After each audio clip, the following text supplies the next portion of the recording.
So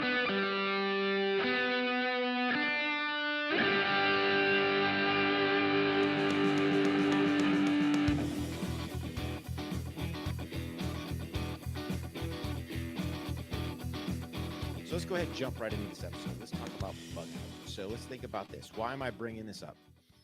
So here recently, big hurricane hit Florida. Um, Over 100 deaths down there. Homes destroyed. But here's the thing: it was one of those where it hit. These hurricanes are unpredictable. Where they're going to go, movements they're going to take, and this is why I kind of said, "Hey, think about this. If you had 1 hour to bug out, to leave your house, can you do it?" So let's just backwards plan here for a second. Think about your vehicle. What kind of vehicle type do you have? What working order is it in? Where's your fuel tank at? Are you one of those that's always running in E and hey, I'll fill it up tomorrow? Or are you keeping that thing fairly topped off? And then, oh, by the way, do you know your mileage marks? So if I do have 3/4 of a tank, how far is that going to get me? What's a full tank going to get me? Half a tank? Do you even have any spare fuel in the garage or whatever, just to throw a couple gallons in there, depending what you need to get you kind of out of Dodge? Tires in good working order, all the maintenance upkeep for your vehicle. And then it's going to kind of play into if you think about your vehicle, what do you have? So obviously, if you got something like a smart car, you're not getting a whole bunch of stuff in there. Where if you've got some other type of vehicle, you've got some more flexibility with that. Why is that important? Well, are we traveling? If you're looking at a organic family, are we traveling as a family in the vehicle? How many people do we have? Are we bringing our pets? I would hope so. Do we need to take them? Are they riding in kennels? Are they just free reign back there? Just different things to think about as far as your vehicle. And then, oh, by the way, the things we're going to need to sustain us, for that 3 to 5 days. And then, oh yeah, what worldly possessions are we going to take with us if something does happen? So let's think about this, just from the personnel standpoint. Do you have, you know, a bag already kind of pre-packed that you can just sit there, grab and go? Do you have a toiletry kit that's kind of packed, ready to go? I do, just because I'm always traveling, so that stuff's just kind of the norm, right? But just think about that. One less thing you got to worry about in that short time window that you might have to leave. Um, you know, do you have stuff for your kids? How old are your kids? Are they in diapers? Do they need formula? Do you have milk refrigerated? All these things to think about. Again, you're looking to get out of the area because something is going to happen. Natural disaster, is really the prime one that I'm looking at. So, looking at yourself, do we have all that stuff set, ready to go? Or are you, again, hey, hurricane or the storm's getting ready to hit and we got to try to pack up all this stuff? What are you going to forget? I just say that just so it's just easier whenever you get to destination X. Maybe you're going to a friend's house, family member, whatever. You're not sitting there going, man, I forgot X. I need this. And again, I'm just trying to look at it from the convenient standpoint. What if I don't have anywhere to go to and I've got to hold up in a hotel somewhere? So just food for thought on that one. So let's kind of talk about, if you want to say your worldly possessions. What are your worldly possessions? Can you even fit them in your vehicle? Do you even have a list of what they are? So before we get into our actual physical possessions, let's think about this. What documents do I need to make sure that I have? Do I need to make sure I've got my insurance documents? Do I need any medical documents? Am I taking, my passports with me? What are those things that I need that, let's think about it. If you're planning ahead, the house may not be there when I get back. It might be, but it might not be. What documents do I need to ensure that I have? Where are they? Are they spread throughout? Are they in one spot ready to go?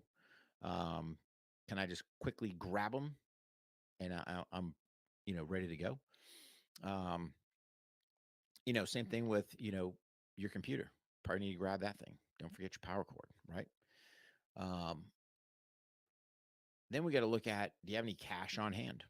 Well, if power goes out, cash will still work. All these debit cards, Credit cards may or may not. I'm a big fan of having some cash on hand. Than walking around with a whole bunch of Benjamins because somebody may or may not be able to break that for you. So just have some cash on hand so that, hey, I've been in plenty of cases where it's funny. Um, Gas station, prime example. Hey, the card readers aren't working. People need gas. Well, I got no cash. Well, always have cash on you. That would be one of the things. I walk out the door. Hey, man, I got cash in my pocket or in my wallet, whatever you want to say. Makes a great Christmas gift coming up here Yes. shortly. Just saying. Yeah. You know what makes a great gift The firearms training is notebook. the firearms training notebook and a fee or admission to a Warhog Tactical Kelley Defense training event.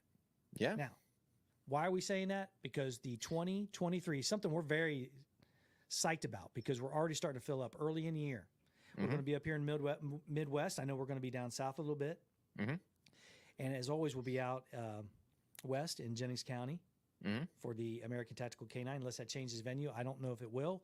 We'll leave that up to JC and the guys. They do a great Sure. job. But Yeah. the 2023 calendars are starting to fill up. Mm-hmm. Starting to fill up.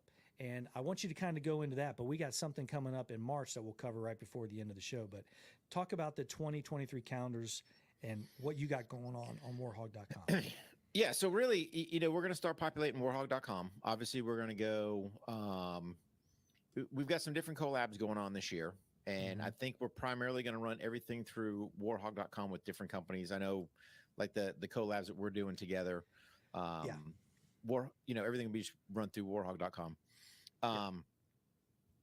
Finalizing, a couple different coordinations with some ranges and just trying to deconflict dates.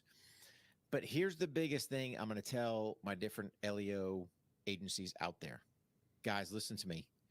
If you want training, hit us up now, right? We can get something penciled in.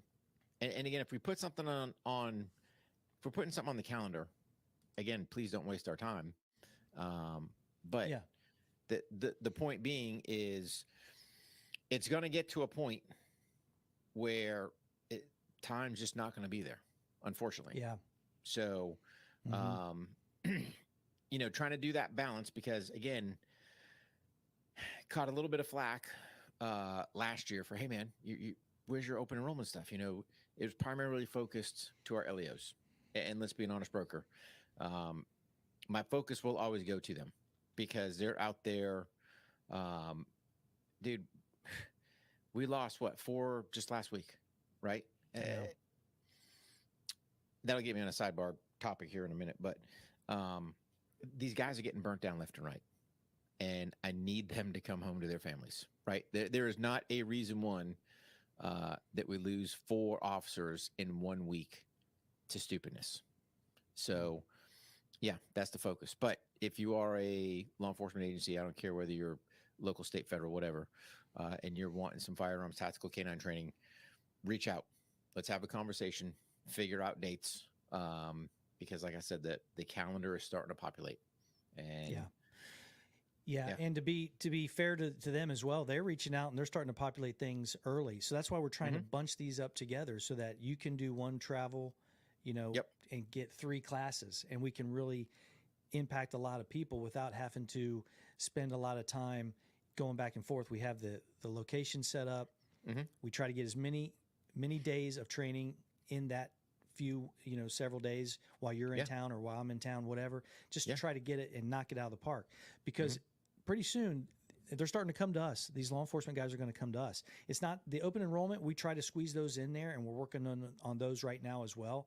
But here's another thing too. You guys got to sign up for them, because if you don't sign up for them and we only get a couple of cats and gals that are wanting to go, and then all of a sudden we have a law enforcement agency that's got 15 studs and studettes that want to get some training like right now, we got to make the most impact that we can.